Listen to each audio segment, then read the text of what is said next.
नमस्कार, मैं हूं विवेक और आप देख रहे हैं लाइव टीवी एक्सप्रेस का खास कार्यक्रम यूपी का अपना नगर। आशु चौधरी उत्तर प्रदेश प्रभारी भारतीय किसान यूनियन और भारतीय जनता पार्टी का सदस्य। बहुत सारे मुद्दे हैं नगर पालिका के विकास से संबंधित हैं। नगर पालिका के अंदर जो भी जैसे बहुत सारे विकास अभी आप देखिए, जब बरसात होती है नालों में पानी भर जाता है। ये चीज सबसे बड़ी ये मांग रहेगी कि कोई विद्यालय खुलता है उसकी फीस 3500 रुपये है, कोई 4000 रुपये, कोई 10,000 रुपये, कोई 5,000 रुपये। ऐसे ही डॉक्टरों की फीस है। शिक्षा स्वास्थ्य हमारे जीवन के दो मूल बहुत ही महत्वपूर्ण है। जो हमारा किसान चल रहा था तो हम लोग भी चिल्ला करते थे, 32 दिन में चिल्ला करते थे। नमस्कार, मैं हूं विवेक और आप देख रहे हैं लाइव टीवी एक्सप्रेस का खास कार्यक्रम यूपी का अपना नगर। इस समय बाराबंकी में और हमारे साथ चेयरमैन के दावेदारी कर नगर पालिका से वो हम मौजूद है बात करने के लिए। सबसे मैं परिचय चाहूंगा। आशु चौधरी उत्तर प्रदेश प्रभारी भारतीय किसान यूनियन भानु और भारतीय जनता पार्टी का सदस्य भी हूँ। जी, आप दावेदारी कर रहे हैं और तैयारी कर रहे हैं इस चेयरमैन के लिए, तो ऐसे में आपके क्या क्या मुद्दे होंगे? बहुत सारे मुद्दे हैं नगर पालिका के विकास से संबंधित हैं। नगर पालिका के अंदर जो भी जैसे बहुत सारे विकास अभी आप देखिए, जब बरसात होती है नालों में पानी भर जाता है, रास्तों पर पानी भर जाता है। पानी निकास की व्यवस्था और जितने भी हमारे पार्क हैं जनपद नगर के अंदर, जितने भी पार्क हैं सब सारे पार्क जलमग्न हो जाते हैं। पानी निकास की कोई व्यवस्था हमारे नगर में नहीं है। हमारे यहाँ लखनऊ में आप देख लीजिए, रोडों के ऊपर पानी भर जाता है। तो सबसे पहले तो पानी निकास की व्यवस्था को, उसके बाद जो मेरा प्रथम मुद्दा होगा वो है शिक्षा। क्योंकि मैं किसान पुत्र हूं और शिक्षा जब मैं पढ़ रहा था तो हमारे जैसे गरीब परिवार के बच्चे शिक्षा कैसे ग्रहण करते हैं, मैंने उस दर्द को देखा है। तो सबसे पहले तो हमें शिक्षा पे कार्य करना है। शिक्षा नीति के तहत 25% करीब बीपीएल कार्ड धारक बच्चों की शिक्षा, कोई भी प्राइवेट विद्यालय हो, वो चाहे जितना महंगा चाहे जितना बड़ा विद्यालय हो, 25% बच्चों की फ्री शिक्षा है, जिसका पैसा सरकार देती है। ये हमारे बाराबंकी जनपद के सभी अभिभावकगण जान लें। और दूसरी चीज सबसे बड़ी ये मांग रहेगी कि कोई विद्यालय खुलता है उसकी फीस 3500 रुपये है, कोई 4000 रुपये, कोई 10,000 रुपये, कोई 5,000 रुपये। ऐसे ही डॉक्टरों की फीस है।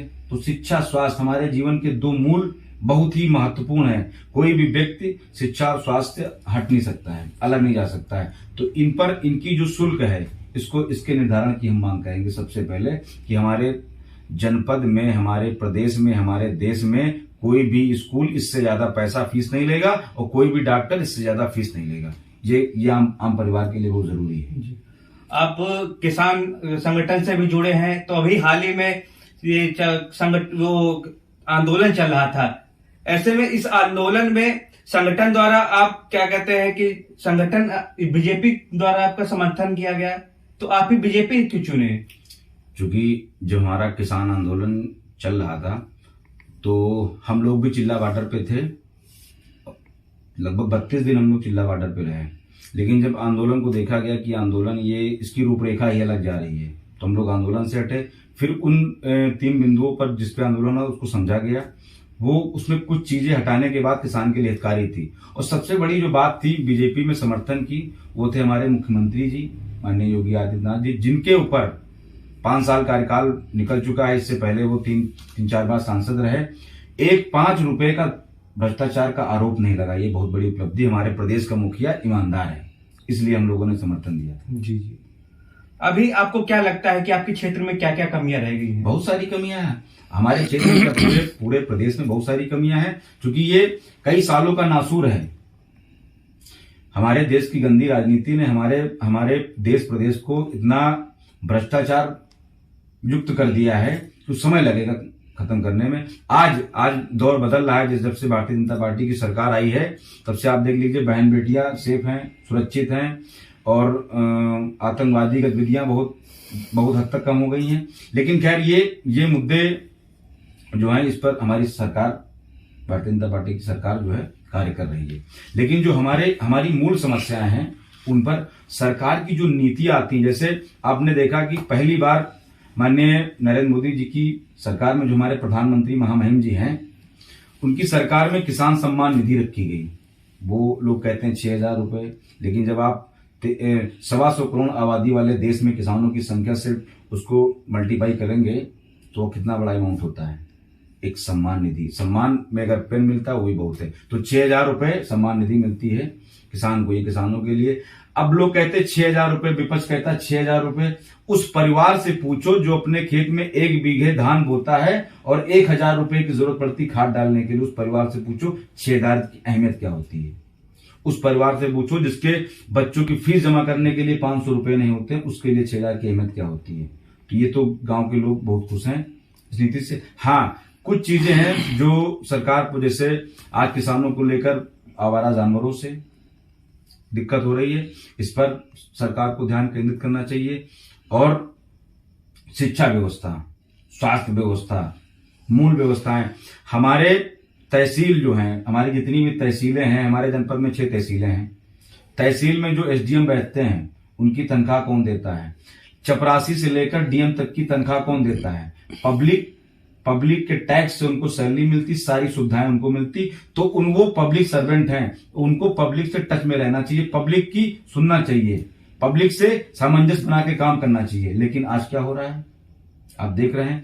ये किसकी कमी है? किसकी कमी है? ये हमारी आपकी कमी है। हम आवाज नहीं उठाते, कहीं गलत होता तो हम आवाज नहीं उठाते हैं। हमने आवाज उठाई, हमने शिक्षा पे आवाज उठाई, स्वास्थ्य पे उठाई, नकली जितना भी नकली बीज, नकली दवाएं, आप स्वास्थ्य व्यवस्था में देख लीजिए जाके, न जाने कितनी नकली दवाएं आती हैं। आए दिन लोग मर रहे हैं। अभी 27 लोग मरे थे नकली शराब पीने से बाराबंकी में। इससे पहले हमने उस पर आवाज उठाई।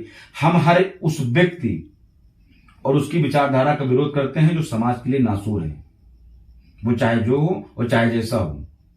आप एक किसान नेता है, तो ऐसे में आप किसानों को क्या क्या और परिवर्तन देखना चाहते हैं? सबसे बड़ा परिवर्तन तो हम ये चाहते हैं कि इस आजाद भारत देश में, किसान कृषि प्रधान देश में, आज एक चिप्स बेचने वाला अपने चिप्स के पैकेट का 5 रुपए 10 रुपए रेट लगाता है और दिन रात मेहनत करने वाला किसान अपने उत्पाद की कीमत नहीं लगा पाता है। ये हमारे लिए बहुत शर्मनाक बात है। इस देश में आज भी 70% किसान खेती पर आधारित हैं, खेती पर उनका जीवन आधारित है। लेकिन आज वो अगर आलू बोते हैं, आज वो धान बोते हैं तो उसकी कीमत सरकार लगाती है। ये दुर्भाग्य की बात है।